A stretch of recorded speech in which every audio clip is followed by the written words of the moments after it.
In this video, we just shall look at how we are just going to solve traveling salesman problem with the help of a branch and bound technique. So initially, we just come up with how your branch and bound technique works.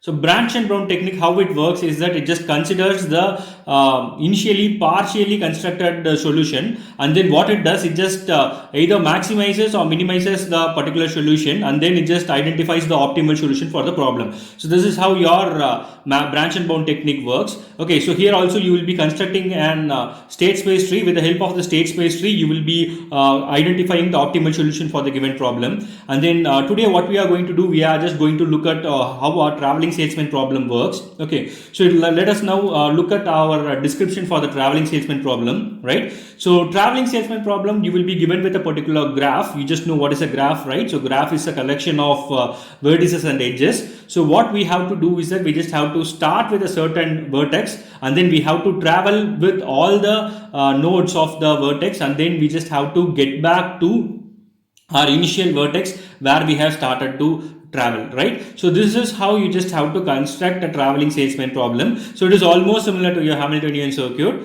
Okay, so let us look at how our traveling salesman works with the help of our branch and bound with the help of an example, right? Okay, so let us consider this particular problem. So here we are just having around four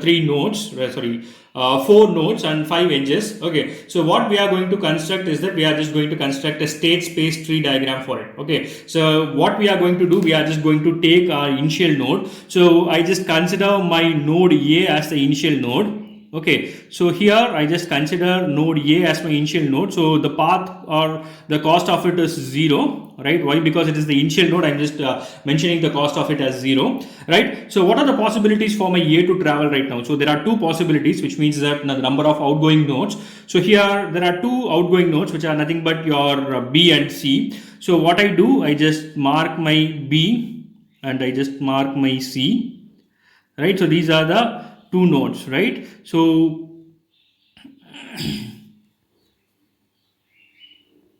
okay, so here what I do, I just mark the B over here. So here I just mark C. Okay, so what is the cost for it to travel from A to B? So A to B, the cost is 1, and then the total cost is 1. So I'm just marking it out, right? So here A to C, what is the cost? A to C, the cost is 2, and the total cost is 2. I'm just marking it out, right?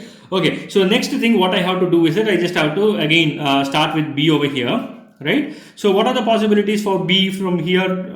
My possibilities are A, C and D. Okay, so we have already considered A, right? So there is no need for us to consider A, because once after your fourth depth, then only you have to consider A, right? So what we have to do is that we just not consider A. Why? Because is that the last node only should be A. Okay, so leaving off A, how many options are there for you to from B? So C and D are the options. So what I do is that I just mark my two options over here. So the two options are C, right, and D. So I'm just marking my C and D. So what is the cost for me from B to C? So B to C, the option is 3, right? So I'm just marking it out. So the total cost from A to C will be, so 3 plus 1, which is nothing but 4, right? So what is the cost from B to D? So B to D, the cost is 5, right? So the total cost from A to D will be 5 plus 1, which is nothing but 6,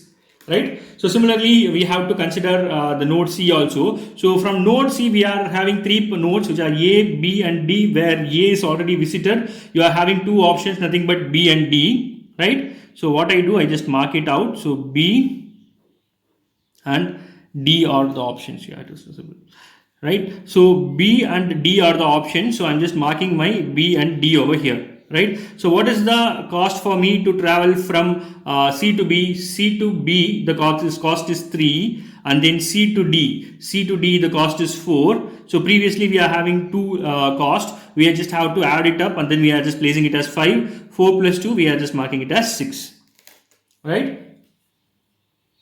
Okay, so next step what we have to do, we just have to start traversing from C. So here if you just take a look at C, right? So what are all the opportunities for you to travel A, B and D? So here we have already traveled A, we have already traveled B. The option left out for me is to travel to D, so I'm just marking it as D over here, right? So what is the cost from C to D? The cost from C to D is 4. So already we are having 4. We are just having the total amount of 8.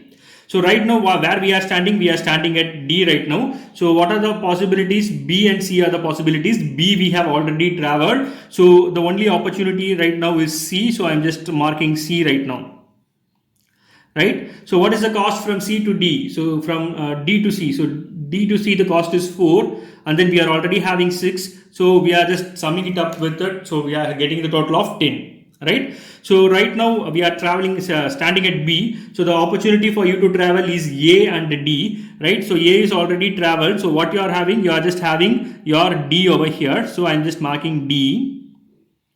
Right? So right now what is the cost from B to D? So from B to D the cost is 5. So we are already having 5. So totally we just have to mark it as 10. Right? So right now we are just standing at D. So D, what are the opportunities for you to travel? C and B. So C is already visited. So the node which is left off is B. So what I'm doing, I'm just marking out B over here. So what is the cost from D to B? So cost from your D to B is 5. So I'm just mentioning it out. So 5 plus 6, the cost is going to be 11. Right? So totally what we have done is that once after this node, so we have traveled A, B, C and D. So totally how many number of nodes are there? We are just having around 4 nodes. So what is the next node we have to do? We just have to travel back to A. So this is the condition. So what we are going to look at is whether there is possible for me to travel from D to A.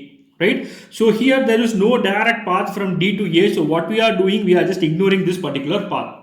So why? Because there is no path from D to A. So we have to end up with the node which we have started once after visiting all the nodes. Right? So here we are standing at C. Whether there is a possibility for me to travel to A? Yes, there is a possibility. So what is the cost? The cost is 2. Right? So I am just traveling back to my initial node, which is nothing but my A. The cost of A to C is 2. So the total cost will be 10 plus 12. So 10 plus 2, it will turn out to be 12. Right? So again, we are standing at D right now. Whether there is a path from D, so there is no path from D. So we are just ignoring this particular path. And then what we are doing is that we are just going to look at this particular path B. Right? So whether there is a possibility for me to reach from B to A, yes, there is a possibility for me to reach. So what I do, I just mark it out. Right? So I'm just marking it out as A. So what is the cost from B to A? So the B to A cost is 1. So the total cost is 12. Okay. So these are the two optimal solutions for this particular problem with the help of your branch and bound. Right? So once after obtaining it out, what you have to do is that you just have to mention it out. So for example, I'm just saying the optimal solution will be something like A to C, C to D, D to B, B to A, which will be costing around 12 for you. And then we are just considering this one. So A to B, right? B to D, right?